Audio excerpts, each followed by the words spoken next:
Today's episode of This Week in Startups is brought to you by HipChat. Bring your team to life with persistent team chat, file sharing, and integrations with the software you use, a team communication tool built for business.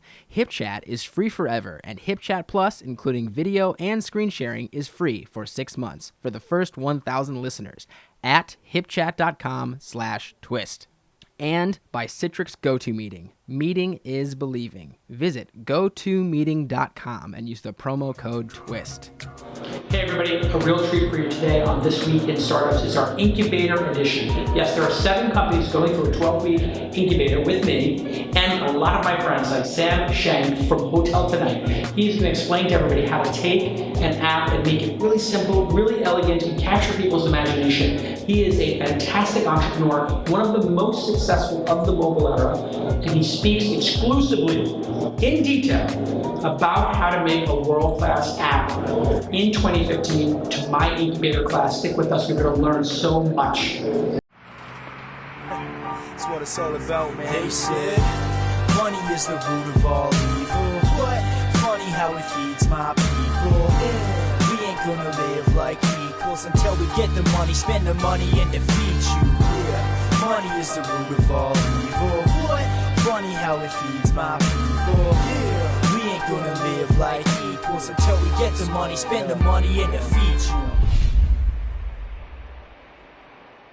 The first part of this is a little bit of background on Hotel Tonight in the early days of Hotel Tonight. So it sort of takes you back to where you guys are right now, or just after when you launch your products and get it out there. And then the last few slides, they're kind of boring slides. They're all text, but they're just a framework for discussion topics around what worked for us on marketing and also on the supply side. So we'll get into that. All right, so this is where we are now. We are not same-day hotel deals anymore. We are last-minute hotel deals. Book anywhere between 7 days out to 2 in the morning.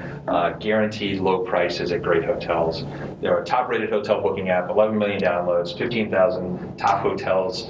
We've got 150 employees. Not even here in San Francisco. We have now 5 international offices. So London, Paris, Toronto, Berlin, Sydney, and yeah, there we go, and then San Francisco. And we've raised $80 million in funding across 4 different rounds. You guys have seen a lot of this, so we work to curate the list of hotels in a city down to just great hotels. So we do that with quality control measures. We look at social media. So we take maybe the 300 hotels in San Francisco down to, say, 60 hotels. And then at any given moment in time, we'll look across those and get the very best 10 deals and present those to you. So we do all the work for you. It also creates a marketplace effect and a scarcity value so that the hotels that are giving us the best deal get rewarded by being in our product. And it's a zero-sum game. You don't have to provide us with a great deal. If you don't get the opportunity to sell your hotel rooms. Because of that, for our hotel partners, we'll sell 50, 60, or 70% of all of their same-day hotel rooms. That's across all channels. That includes Priceline, Expedia, Orbitz, walk-ins, phone calls, because we can concentrate all this demand at the best offers. We also take our own photos. We send photographers out because we want really evocative and interesting photography, photos that really tell the story of the hotel. And we then save the payment information. So once you've opened the app, 2 taps later, you're on the checkout screen, and then we have this little trace the bed thing here, which has become a signature thing that, there we go, signature part of the Hotel Tonight experience that then gets you to the checkout. This is an interesting story. This was actually one of my favorite product stories. It was done by one of our developers early on. We had originally it was 3 taps to book a hotel room, and then you confirmed your hotel. And people would then call in and say, I didn't really mean to book that hotel, or my kid was playing with my phone and they booked the hotel, or my crazy uncle was playing with the phone and booked the hotel, and all these reasons that they wanted to get out of the booking. So we had to put in something to make sure they really wanted to book the hotel room. We originally originally had, you put in your initials, so SS, and then it felt like you were signing a legal document. It didn't feel cool. It wasn't on brand. It didn't take advantage of mobile. So one of the developers that was working on the next version of this came up and said, "Hey Sam, I think what this page is with the initials is pretty lame." And I'm like, "You're totally right. It's super lame. Why don't you come up with something better?" He's like, "I already did. Let me prototype it and bring it over to you." And he did this, and it's become like this iconic and signature thing within the app, which is cool. I love it when the team comes up with way better stuff than we ever did. So not too long ago, this is now 4.5 years ago, so it's getting longer and longer ago. This was the original brainstorm for Hotel Tonight. This was back in San Mateo, and I was enamored with my iPhone 1 back in 2009, and the App Store was out, but there was nothing really interesting in the App Store for travel. Expedia didn't have an app back then. They're ways away from having an app. Orbis didn't have an app. Travelocity had a one-star app that did a bad job of doing their website. And I said, well, what would happen if you built something from the ground up for mobile in travel? It would do something that you couldn't do before mobile, which is book at the very last minute. And what would you want then? You'd want just a few results. So you'd want all the details to be worked out for you, all the decisions to be made for you, make it really simple for me, and then give me just a few taps to book the hotel room. So geo-target, see just a handful of hotels, maybe see them on a map, enter your information, and confirmed and done. What's interesting is that Hotel Tonight looks fairly similar to this now. So the original cores of the idea are still very valid. We were just really early in doing it. So then what I do, this is my process. I'm a designer by background and very hands-on with product. And this is a set of PowerPoints that mocked up what Hotel Tonight looked like. And again, you can see that it's very similar to what there is now. Now, in Hotel Tonight, only about 10% of our code is in the apps. The vast majority of it supports the simplicity that you see when you open the apps, especially at scale. But what I did is I put together the mock-up of what it would look like to get a feel for it. And this was to pitch myself on the idea. And really, there's a bunch of other slides that went into like how we could compete with the big guys and how we were going to get customers to the app, how we were going to get hotels on board, why this mattered to the world. But once I started doing this and looking at this and looking at even before then, looking at the whiteboard, I realized that this wasn't just an idea. This wasn't just a product. This wasn't just a feature. This was like a whole new concept in travel. And it was something that I had to like go all in on. And so we did that in September. Let's see. So indulgent, happening, and practical is now luxe, hip, and basic, but same thing pretty much. Hey everybody, I'm so excited about the next partner sponsor we have on This Week in Startups. Remember, you may not know this, but we do what's called white labeled advertising here at This Week in Startups. The show has done so well after 5 years, and all of the loyal listeners who tweet the heck out of each episode and the sponsors, that we get to pick the partners in the show. How great is that? So what I do with my team once a year is we make a list of the 20 products that we love. And then we call those partners and say, congratulations, you are now able to give us your money and be a sponsor on This Week in Startups. I know it sounds insane, but that's whitelisted advertising. It's a big innovation I came up with. And at the top of that list is HipChat. Why? Because there is no other product I use more each day in business than HipChat. I am not kidding. Why? Because communications in startup companies is hard. It's very hard. If you talk to the top 100 startup companies in the world or big companies, and you ask the employees, how would you improve the company? Or what's wrong with the company? The number one answer always given is communication. And then if you ask the bottom 100 companies that are performing terribly, what's the biggest problem? It's communications. HipChat it has absolutely revolutionized this problem. It's persistent chat rooms. So what happens is, you know when you're on that email chain and you shouldn't be on this chain to begin with, and all of a sudden a reply all war starts? HipChat is a chat room where those people can pop up a chat room and say, hey, this is the chat room for the Android release. This is the chat room for our big festival where we're going to have an exhibitor at the launch festival. This is our hiring chat room. This is hiring for this one position that's super important. Then you invite people to that chat room. And instead of people talking about it in an email thread, they just go there. And what's great about it is, for me, if I'm not in the chat room, it will send me an email alert and tell me that I was mentioned in that chat room. And that's the magic of HipChat, is you take all these crazy email threads and you consolidate them down into persistent chat rooms. I use it all day long. I have chat rooms for the Launch Ticker, for This Week in Startups, for the Launch Festival. I have chat rooms for Inside.com, the Android version, the Web 2.0 version, the curators, the team leaders, etc. I even pop up chat rooms when we have an event. So when we had the Scale conference, we had one chat room for the Scale event, for the main auditorium, and then we had one for the CTO track. And I could be, when I was on stage asking questions, I would just look in the persistent chat room and I would pull a question from there. You can also search all the archives. It's on Android. It's on the web. There's a web version, obviously, for browsers. It's on iOS, obviously. But they also have like a Mac client. They also have it for Linux. Basically, they support everything. And it's free. That's the other amazing thing. There's other services out there that you can pay $6, $7, $8 a month for. It's ridiculous. It is free to use HipChat, and it's free forever. They also have HipChat Plus, which I highly recommend, and we use it because it has video and screen sharing, which works really well. Now, you can get it free for 6 months, but only the first 1,000 listeners who actually do this will get it. HipChat.com/twist. HipChat.com/twist. HipChat.com/twist. I love HipChat. I am so happy that they have chosen to sponsor This Week in Startups because it is a wonderful product that I use all day long. And I'm going to be talking about this forever, but communication is absolutely critical in a startup company. And if you're there in the chat room in real time, moving discussions from a discussion for everybody to a discussion for a small number of people to one-on-one, it works wonders. It works wonders. And you know what? If you're the CEO or the founder, you're on the road. I constantly pop open my HipChat and I'm not kidding you, I'll be honest here, I'm at a poker game at night. And I'll open up HipChat, I'm not in a hand, and bang, I just bang out a couple of comments or thoughts I had, and I at somebody. And then they are out, I don't know, having dinner or a drink, and they'll HipChat me back. It's awesome. You're going to love it. Okay, enough.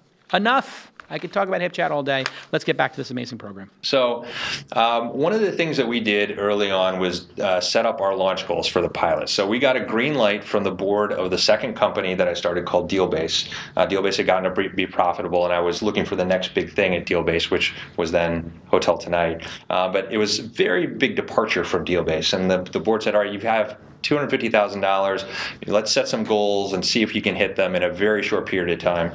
And I was happy with that because I like to set goals for myself. I'm very goal-oriented. And I like to see that I wanted to see what we could do by the end of January. And so I set these really, really hard goals because ultimately starting a company isn't so much about does it, have a product market fit, all these other things. It's like, and am I going to lose investors' money or not? It's about, am I going to be spending the next 6 months, next 3 months, next 3 weeks of my life doing something that's valuable? And it's very easy to fall in love with an idea, very hard to fall in love with the right idea. So I'm very skeptical about these things when I go into it. That's why I thought about Hotel Tonight for about 6 months before we ever started writing code, and then set these really tough goals. And so let's see. So on the product side, we had no idea if we could build a mobile app. The guy that came over from Dealbase, the CTO, there's 3 of us. He was the second guy, and he had never built an app before, so we had no idea if we could do it, let alone get it in the App Store.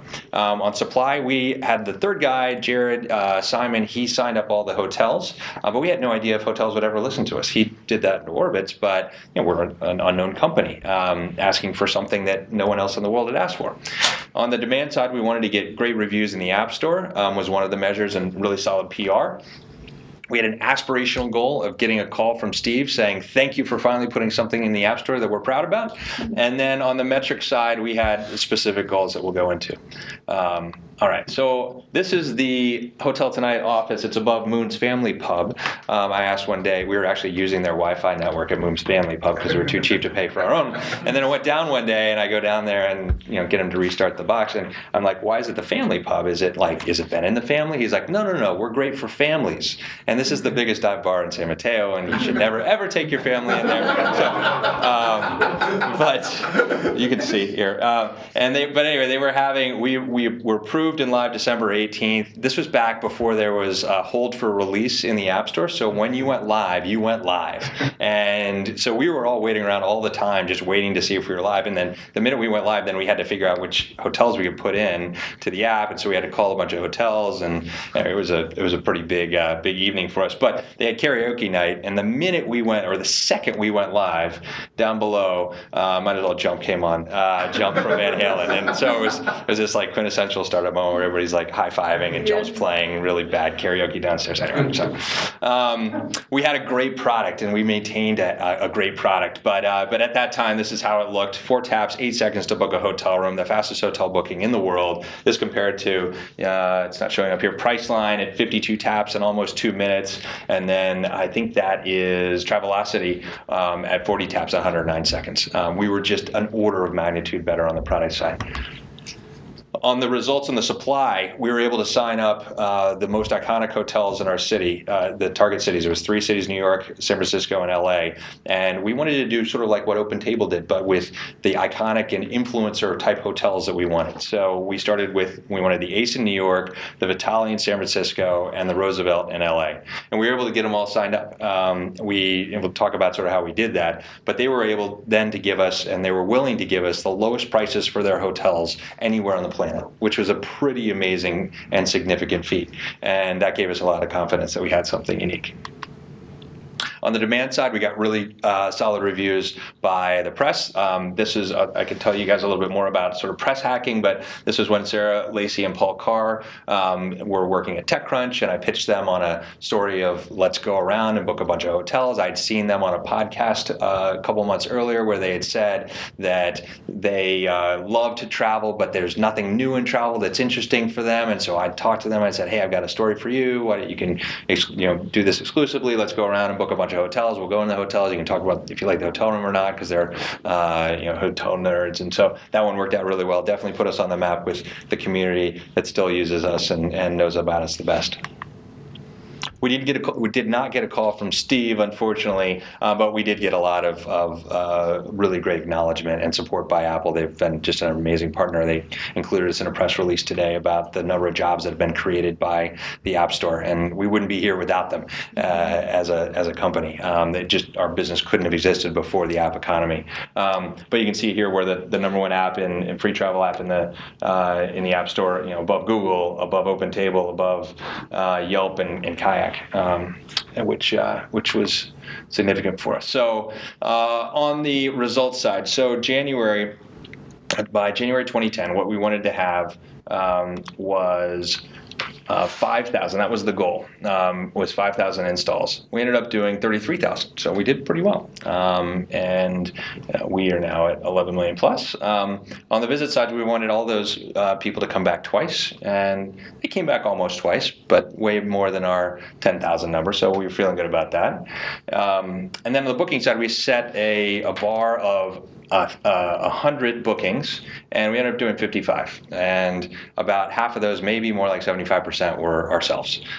So it was. So now, of course, we're doing billions, but this was a tough number for us to see and a tough number for us to deal with. I remember talking to Jared and saying, everything is right about this business. We've got the lowest prices in the world. We've got a great product. Everybody loves it. The press loves it. Customers love it. The App Store reviews are going crazy. Nobody's voting with their wallets, though. And if they don't, all we have is a really nice product. We don't have a business. And it was a really big moment for us where we just had to say, okay, we're going to keep going. We're going to give ourselves until April.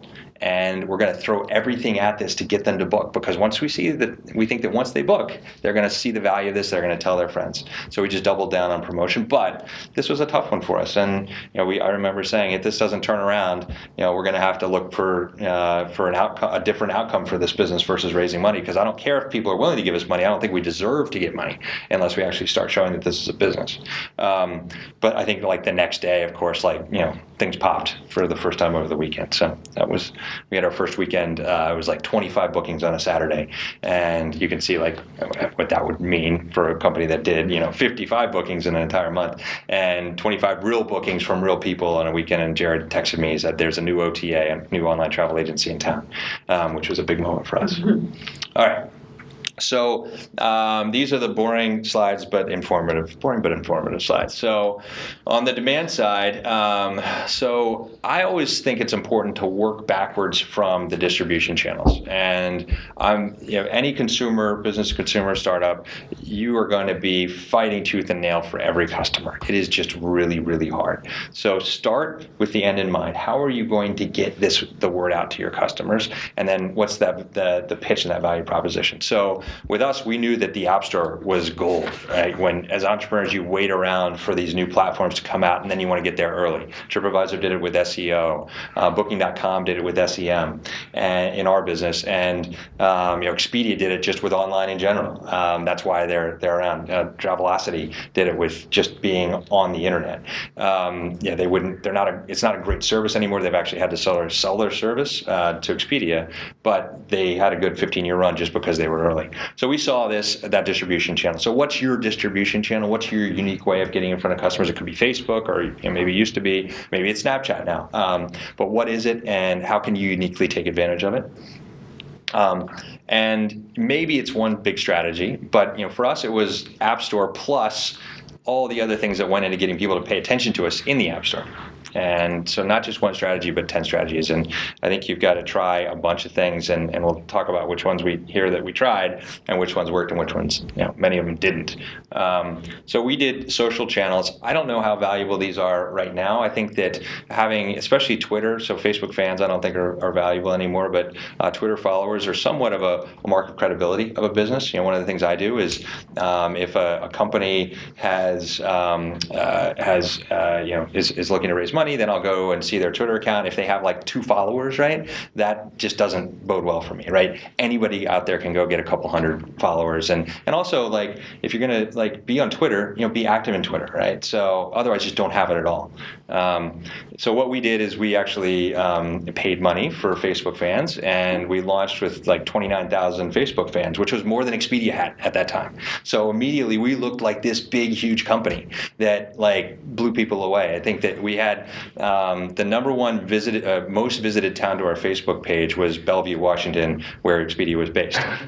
So it was like 30% of our visitors to our Facebook page. So we were making some noise and causing some people that were in social media there certainly to take note.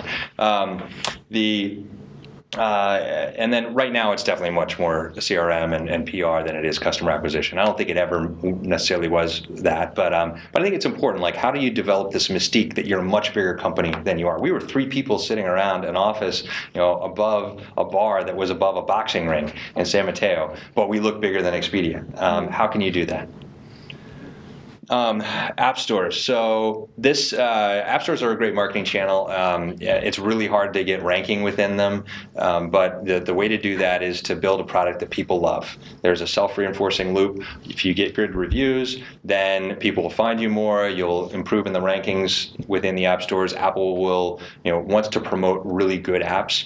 If you talk to the people at Apple, they say that there are a lot of apps. There's very few really good apps. So if you're going to do an app, it's only worth doing it if you're going to do it really, really well.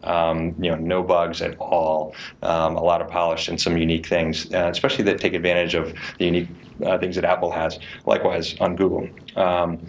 So get those 5-star reviews. The trick to that is to just focus on quality. We set a bar early that nobody was going to have a bad experience on Hotel Tonight. We would do anything to make sure they didn't have a bad experience. And and when the phone rang on customer service, it was me answering on Saturday. It was Jared on Sunday, and we would do whatever it took to make sure that people had a great stay. And then the app stores, there's definitely some keyword optimization that you can do there. And it's just like SEO, so you research those keywords. There's services that exist now that'll help you do that. But pay attention to those keywords. I think there's definitely some level of ways that you can stand out with searches by choosing the right keywords instead of the most crowded keywords, like don't choose deal, right? Mm-hmm. So, or food. So, And then on PR, all right. So I spend probably still 10% of my time on PR. If you include speaking engagements, this is PR in many ways. I enjoy talking to all you guys as well, and imparting the little knowledge that I might have for you guys. But then I still talk to a lot of reporters. I did a call this morning. I did a call yesterday. We got an article because Apple sort of has us on assistance whenever we need. We'll help Apple out with stories, like they had this story about the number of jobs that were created. So so I spend 10% of my time. Early days, I probably spent 25% of my time. Build relationships. I think one of the reasons why we were able to get a lot of stories early on is that I had a lot of relationships from rolling up my sleeves a lot on Dealbase, the previous company. So I had a Rolodex. I had some credibility. I had some relationships. The new relationships that I built took a lot of time to develop. The first time you talk to somebody, you're not going to get a story. And that's you have to recognize that this is a much more relationship building, much more of a social engagement than it is an engineering challenge. Think about the needs of each writer. So, fortunately, you've got a great journalist here who can help you with this. So, but think about what the writer's needs are. The writers really need to write something compelling every day. They need a great story. How can you give them a great story? Not just tell them about what's interesting to you. Tell them about something that's going to get them a lot of visibility for their articles. So it's not just, hey, I've got something new. It's like, I've got something new, and here's the storyline about this. Here's how you can tell a unique story about it that only is going to be for you. Help them do their job more effectively, help them be successful. And then, each story that you pitch is a unique product. So I spent a lot of time crafting this story and doing the preparation for the Sarah Lacy Paul Carr video. We actually had lined up all the hotels. Like, I spent a lot of time researching what questions to talk about, what not to talk about, and I was thinking about this as a product that was going to be the final video, and that ended up happening, and it was great. But it didn't just happen because I showed up. So. Hey everybody, I want to tell you about one of my favorite products. A product I actually use 3, 4, 5 times every day. Yes, not Uber, you think that. iPhone 6? No, not that. HipChat? No. What I'm talking to you about is GoToMeeting, GoToMeeting.com. This is one of my favorite products. Why? I do a lot of meetings. I meet with a lot of people. Let's face it, I'm kind of an important guy. I got a lot of meetings to do. I mean, to be conceited here, but people need to meet with me to talk about important issues, like investing in their company, like selling their company, like doing This Week in Startups, or conferences. I'm constantly having to talk to 3, 4, 5 people and have to share documents, and they have to be on their phone or tablet, whatever it is. And I need to have beautiful HD, beautiful sound quality. The meeting has to start on time. You can't do that with free products. You can't do that by winging it with different free services on the phone or things that crash your browser and just don't work. So I pay for a solution called GoToMeeting.com, and you should too. Just go to their website, click on the try free button, use the promo code TWIST. It works professionally. You can use a great headset. That's one of my keys. Everybody has to be in a headset. Everybody has to be in a headset. Everybody has to be on a headset. And I used a Logitech 1080p HD monitor cameras, not just the ones that come with your MacBook Air or whatever. I actually put real excellent 1080p cameras on mine because I'm obsessive about the meeting going off without a hitch. If I'm going to take the meeting, I want to do it right. And doing it right means using GoToMeeting. I have been telling you this for years because it's true. If there's anybody on my team, look at my calendar, there's a GoToMeeting link, and I send people that GoToMeeting link, click, bong, ding, the meeting starts on time, everything works. You can also record the meeting, so if you're having a staff meeting, you want to record it and make sure you have it for posterity. You can do that as well, which is very cool. There's a chat room. It just works. I can let you take over the screen, I can use the screen, all those great features, they just work. GoToMeeting.com. Meeting is leaving. Thank you again to them for sponsoring me for years. I was about to say decades. It feels like decades. I've been on 500 episodes. All right, let's get back to this episode. It's so awesome. All right, also on the demand side, promo codes or coupon codes for transaction-oriented businesses. They're a really wonderful way to get trial and get first-time users. The nice thing is you only pay for them if people use them. So they're not a lot of money out of pocket. So really powerful for first-time bookings. You really need to monitor the repeat rates from them so you can make sure that you're not overpaying for the first-time booking and that you're getting people to come back. So that goes into a CRM strategy, which we'll talk about later. But but make sure you're looking at the entire life cycle. Early on, you don't have any of that data, so you have to take a flyer and maybe lose money on the first booking or break even on the first booking in the hopes that people come back, and then you can start to see which people do come back and then promote your product to more of those. You'll quickly realize that if you're giving something away or getting a good deal on things, that you're gonna attract the people that take advantage of those things. So make sure that you put in controls to make sure people don't redeem codes over and over, create new accounts, for example, and then redeem a code again. So they're looking like a first-time customer over and over and over. Surprising how quickly that happens. And so it's just going to happen, and put in the controls to avoid it. But only put on those controls after you recognize if they work for your business. Don't over-engineer. The Refer a Friend program also is a very effective way of getting people to your product. But I think it's a magnifier of a great product. It is not a marketing tactic in its own right. It works if you've got product market fit and then want to enhance it. It works really well for Uber. That's because they have a killer product. It worked really great for us, but we didn't start it for 5 months in once we started to see the traction that we were getting. I've seen other products that are sort of mediocre that add a Refer a Friend program. It doesn't change the trajectory of that business, but if you do it, it can when you're ready for it, it can really magnify it to turn your most loyal customers into evangelists and reward them. But you're going to need evangelists to begin with. And then again, put in these controls, once you launch it, put in these controls for preventing self-referrals, which also happens very often and quickly with these things. Once you start getting traction, you're going to get a lot of people that want to partner with you. We had a lot of inbound interest in partnerships of all shapes and sizes. I think that there's a lot of,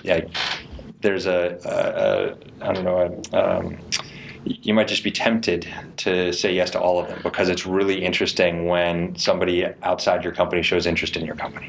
But most of the partnerships are very hard to implement, even harder to make successful. So the rules on this are, that I use is, be really selective. So probably one every 3 months. If they require any product resources, I try to do all the partnerships without requiring any product resources. If they do require product resources, make sure that the partner is doing something that guarantees success. So it can't be like, oh, well, maybe we'll do a TV ad if you guys integrate it well. That's not good enough. It's got to be a guarantee on the TV ad or guaranteed revenue if you don't do the TV ad to make it painful for them to say no to their obligation of the partnership, because your product resources are your gold, and it doesn't cost you anything, but there's an enormous opportunity cost of doing a partnership if it doesn't benefit you, and then make sure it's balanced.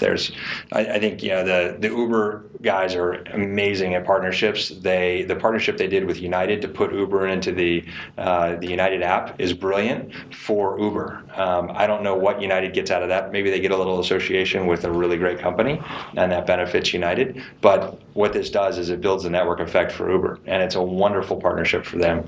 I would not, do that partnership if I was a startup because it's benefiting Uber.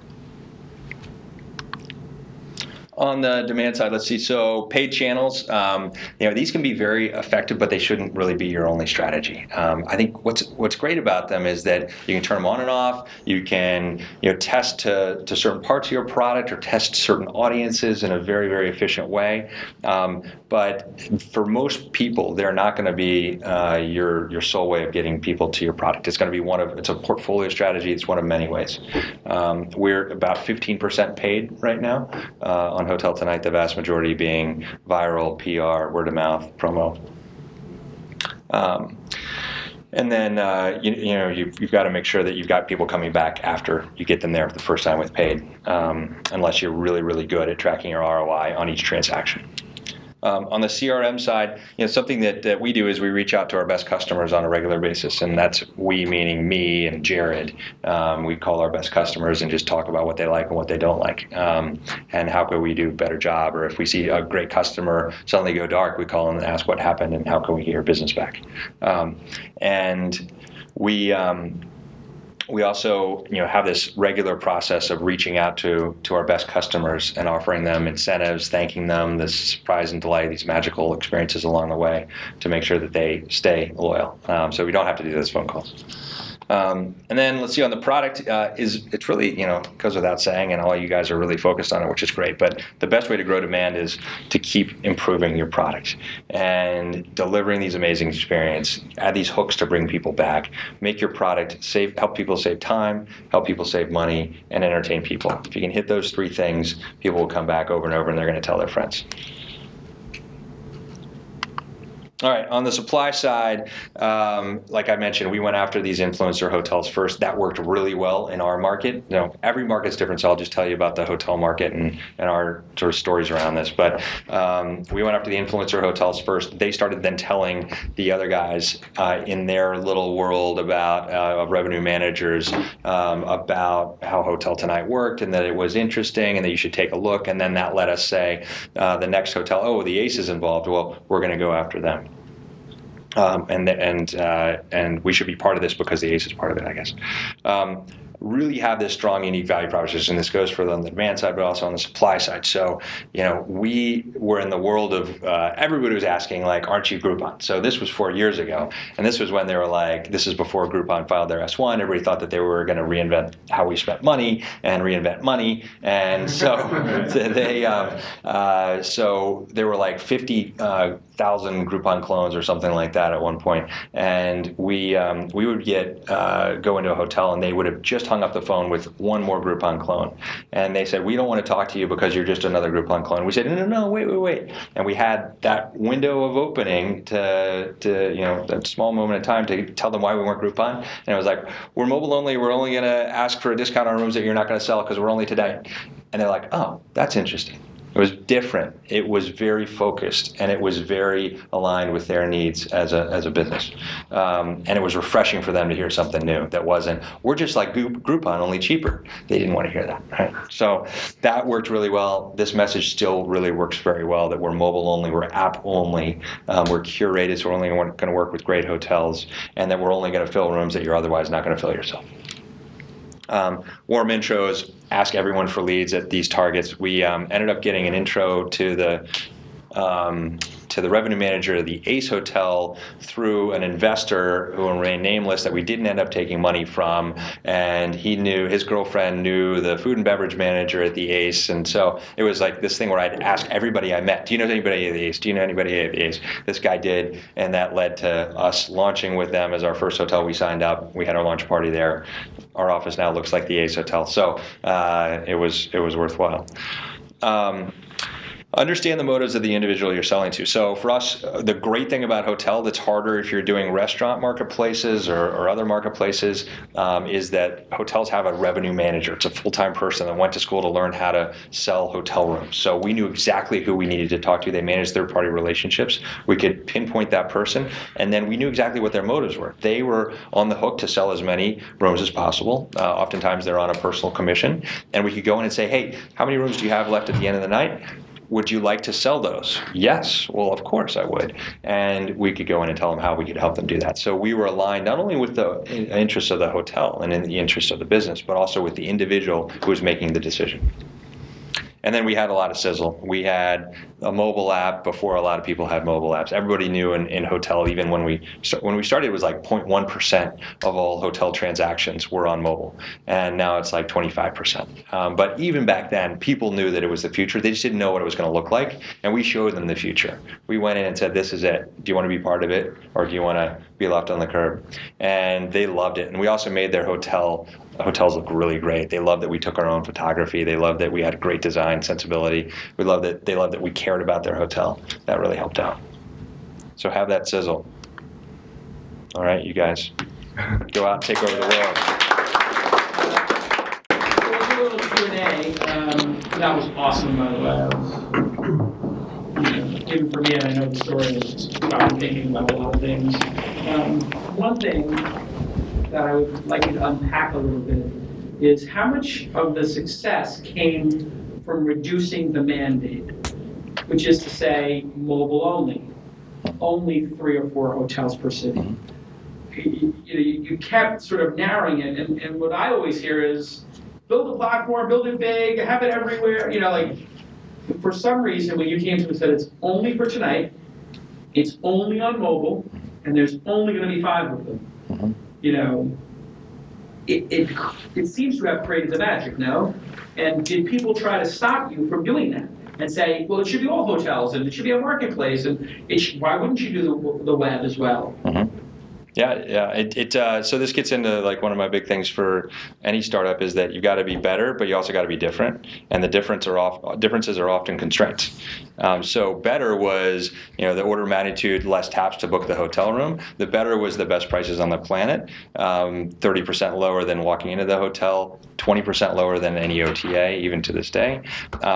And the better was better hotel photos and the merchandising, the design. Different was that we were constrained. We were only tonight. We were only on mobile. And what that creates is that together it creates remarkability, and it makes people say, this is something that I need to pay attention to. This is something that is worth my time. This is something that I'm going to remember when I need to use it. This is something that is worth me telling my friends about. And that created that level of interest. So being better and constrained. Mm-hmm. Yeah. Better and different. Better and different, yeah. Great. More questions from our founders? Mm-hmm. I'd like to hear a little bit about your pricing, especially in the early days. So you got a few hotels in a few different cities, and they gave you this inventory and said, sell it for $140 a night or whatever that was. How do you guys make money, and how did you come up with your pricing? So it's a pass-through marketplace. Hotels log in and they see what the other hotels are priced at within their market, and they see where they rank based on our algorithm, which looks at the quality of the hotel and the deal, which is discount over what you could get elsewhere. And the hotels have full transparency there. They can price at the same price without any deal, and that might be the right price for that day and that moment in time, or they can offer a discount. The more they offer a discount, the higher they move in the rankings, the more likely they are to sell the room. They're rewarded with visibility and transactions by providing a different price and by providing better service for our guests. We take 15%. That's our business model. And in the early days, though, before we had this system automated, we didn't even have a way for the hotels to log in. So when we were at the place above the boxing ring, above the dive bar, the family bar, what we did was actually Jared called every day and he said, "Hey, you got any rooms to sell, Ace? And what do you want to price them for?" And so that's how we did it in the early days. And we just sort of did, 149 isn't quite low enough. Can you do 135? Right. So. Did you take 15% out of the gate first day? We actually took 20% early on, and then we reduced it to standardize it. Yeah. Why? We wanted to not provide any reason why you wouldn't want to sell a hotel their last room on Hotel Tonight. So we'd hear from some hotels that you're a high-cost channel. We wanted them to say it's okay if we sell it through Hotel Tonight or on our own website. We're ambivalent there. We just want to sell the room. And so we took that off the table by having the lowest prices in the industry. We wanted to do it relatively early. When we're a public company, it's going to be hard to do that. So you have the 3 initial cities. How do you pick the next one? Yeah, that was fairly easy because there's some pretty and I'd been in travel for 7 years before that, 6 or 7 years before that. So, and there's some pretty clear data on where the demand is. What's interesting more is how we picked the next 10 cities, which was based on heat maps of where people were opening the app. And we had this really nice visualization of where the demand was. And we saw that, lo and behold, since Minneapolis and the Twin Cities, there was a lot of people opening Hotel Tonight there for some reason. Who knows why? So we built that city it was like our 8th or 9th city, but much earlier than we would have otherwise. Was it as successful as you thought it was going to be? Yeah, definitely. Yeah. There's just a lot of people that want a last-minute hotel. Who knows? How does your refer a friend program work? Do you incentivize people for sharing it with their friends? Yeah, it's very similar to Ubers or Lyfts. It's give 25, get 25. So when somebody you give a $25 gift certificate, and then when they book, you as a referrer get $25, and it goes into a sort of a bank account that you can then use on your next booking or future booking. What's the most abusive thing somebody did with that? Did buy AdWords or do any of those kind of games? Yeah, there's some of that, and that's pretty easy to spot. I think it was actually. That often somebody did that, because at the end of the day, there's still getting you users. Yeah, it's only like if they're misrepresenting. At this point, we're not like pretty liberal in our cracking down of this, but if somebody's building a website that's related to Hotel Tonight, we're and misrepresenting themselves, and then we'll take a little bit more action. One of the interesting things about our program was that early on there was no minimum level for the referrer. Let me see if I can get this right. The referee to have to spend in order for the referrer to get paid. So what people were doing was they were going and booking a $35 hotel room using the credit for $10 and then getting in return $25 back. And it was a great way to mint money, right? So like there was one day in Tampa like where we saw like 10 bookings. I was like, what's going on in Tampa? Like things are going crazy. Things are awesome in Tampa. And then we looked into it a little more closely, and so what we did is just institute a minimum threshold for that, and that shut it off immediately. Have you tested the get 25 at all, with like more or less on either side? We've done a little bit of testing, yeah. It's but right now, I mean, it's a very generous program, and works very well for us. How could you guarantee when you were same day? How could you guarantee it wouldn't cannibalize their sales from other channels? And now that you're more than one day, so I guess you have 7 days. So how do they know? Do you just have a track record and number they can just? Yeah, I mean, they've done their own research at this point, and they can see that the guest profile is different than their loyal guests. That's one.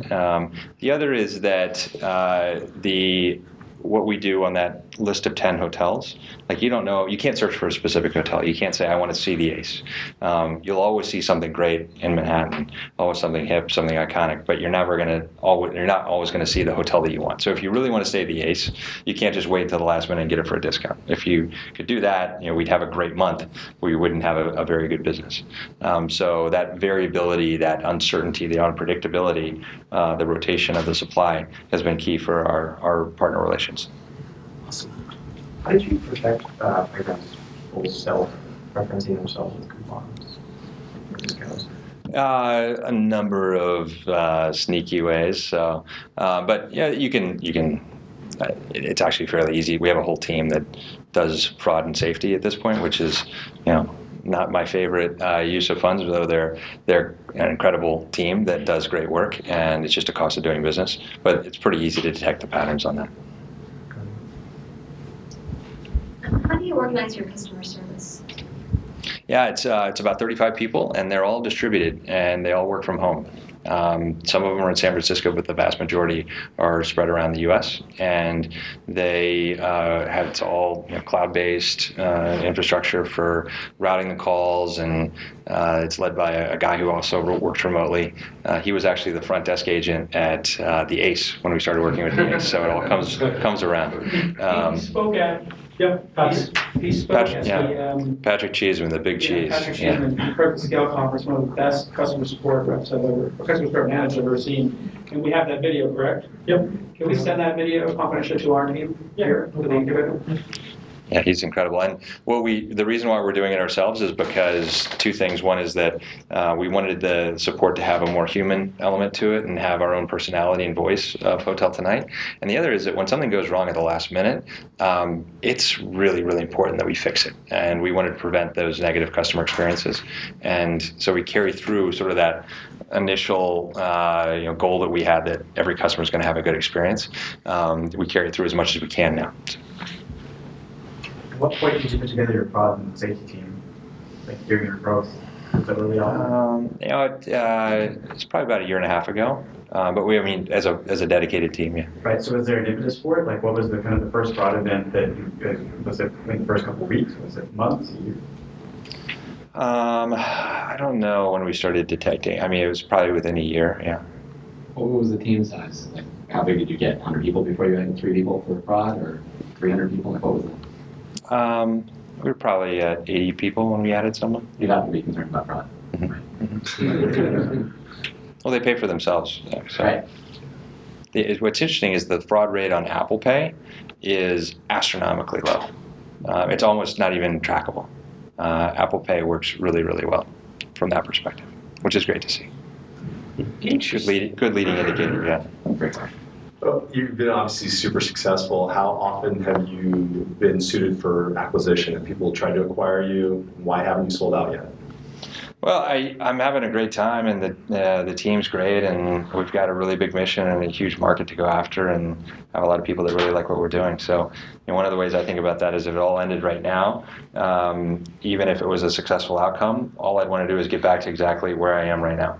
And so why quit right now? Why, we've got a lot more to do and a lot more to build, and we're just getting started. You mentioned something earlier where you lowered your rate because of this, because you wanted to be like in the noise in terms of you didn't want it to be a big deal for the hotel. How do you look at like quantitative testing versus just kind of following your sense about something, or do you do a lot of quantitative testing, or how do you approach that? Yeah, it's a great question, and as you get more data, then you run the risk of becoming a team that has an analysis paralysis and not getting anything done. We're trying to justify everything with data, and so it's more of a cultural thing and a leadership thing to make sure that the team feels comfortable with trusting their judgment and leading by example on that, as well as making sure that it's not just leading or not just all gut, right? So there's times when you have to make a call because there's no data in the world that's going to prove it, and something just isn't measurable. Like, how do you measure happiness because design is really great and it makes you smile, right? Or how do you measure happiness of the trace the bed? There's who's talking about that he didn't know that it was Bryce talking about it wasn't working for you the first time you used it, right? So no, I thought that would be a huge problem. No, I'm embarrassed that that's never happened. No, it's happened a few times, and it's measurable, right? And if you looked at it just black and white, we wouldn't do it. But it's one of the most talked about features and aspects of Hotel Tonight, and it would be a shame if. I was like, this is awesome. Yeah, and if you, it's one of the most sort of joyful experiences of using the app. So if you measure too much, you're going to end up with a product that has absolutely no soul, and nobody likes that. Yeah. You talked about coming from a design-driven background, and I've never had an experience running a company larger than a few people. And what's the process like of being focused on product, being focused on design possibly, and then getting to a point where you now have to lead lots of people? And do you still get the time to be able to be product focused? Do you miss that? Like, and when was the point for you where you were like, did you ever have to make a conscious change to be leading a bigger team and maybe a little bit away from product? Well, the nice things about running a company is that you run the company. So you get to build the team as that fits the needs and your strengths as a founder, as well as your interests. So I look a lot to Jeremy at Yelp, who's built a very successful business, but is still very hands-on with the product. And I'm probably way less hands-on than he is, even, but way more hands-on than a typical CEO. But that's what I like, and that's what I'm good at, and that's where I can best contribute to the success of the business. And so I built an organization around that and hired people that are good in other areas that I would have less interest in. So I've got a really great COO that works on all the legal stuff, works on all the finance stuff. That thing hums like a machine. And he knows what's important for me to get a look at. And most of the stuff that he works on, he can take care of by himself and does a great job at. So it's just however you want to organize it. Awesome. What was your first great hook? You mentioned hooks. What was your first great hook and that magical experience in the app that you guys discovered? And then second question is the logo. I think it's one of the best there is. Can you explain the logo and how that came to be? Sure. I don't know about the best hook we had. I think that just the initial product was great, so that it just opened up on the results was a novel thing. It seemed obvious to me, but it didn't open up on a search screen. It just took you and showed you the candy right away, and the candy was interesting and attractive, and you immediately got what was going on. Yeah. The HBET, so it's three things. Right? I just mentioned two. Do you know the third? It's a key. I didn't know that for the first 2 years of running a hotel tonight. And then somebody said, "That's an awesome key shirt." I'm like, "What are you talking about?" So I hired a guy to do this logo. He was moonlighting at a branding consultancy and paid him $2,500 to do the Hotel Tonight logo. He was like, "I'm going to come back with 4 different ideas for you." I said, "Great." I sent him the money. He's like, "Awesome. I'm going away to the Philippines for a family vacation for 8 weeks." We were launching in 10 weeks. weeks. And I'm like, what the? Like, this is not what I need right now, right? And so I was like, you're going away to the Philippines, and I'm never going to see my money again, right? So I had to have a backup plan, a contingency plan. So I worked with another designer to come up with the backup logo. If you ever come by our office, we've got that in the front display case. I give it like a B+. It's actually a very good logo. It would have been fine. It sort of looked like the Tonight Show logo back in the day, and it was good. Then the guy shows back up miraculously. I'm like, holy moly, this guy's here. Let's show me what you got. We opened it up. This was the first one, and like I almost fell out of my chair. I was like, that is it. Like, and I both felt like I was like enthusiastic. I was like, you don't even need to show me the next three. But I also was like, kind of ticked because then I had to like talk to the other guy that worked really, really hard. We probably spent 30 hours iterating on like all these designs. I'd be like, dude, your logo's out. So, you didn't win. But yeah, that's the story. It was a good war story. You mentioned surprising and delighting your best customers. I'd be interested to hear more about like how you go about doing that. Yeah, so we had something early on where on your 5th booking you got $50 in credits just out of the blue. We now do it more sporadically, and more targeted based on what those customers are doing and the materiality of each customer, not just the number of bookings, but things like that. There's lots of ways that getting an email from one of the exec and founders saying, hey, we'd like to hear from you about what would make HT better for you. That's pretty delightful as well. And then you have to talk to me. I don't know how delightful that is, but. Okay, so one of our co-founders, her dad is like one of your best evangelists that I've ever seen. At our recent investor dinner, he was just going off about Hotel Tonight. Like he's not a techie. He just like sold the earth dude, built his own business with his own 2 hands, like really successful in something, building stuff. And he is just all about Hotel Tonight. Awesome. So if I could give you his email address and have you contact him out of the blue, that would blow his mind. Yeah, totally. Totally. I'd love to talk to him. Okay, let's hear it one more time for Sam. Thank you, guys.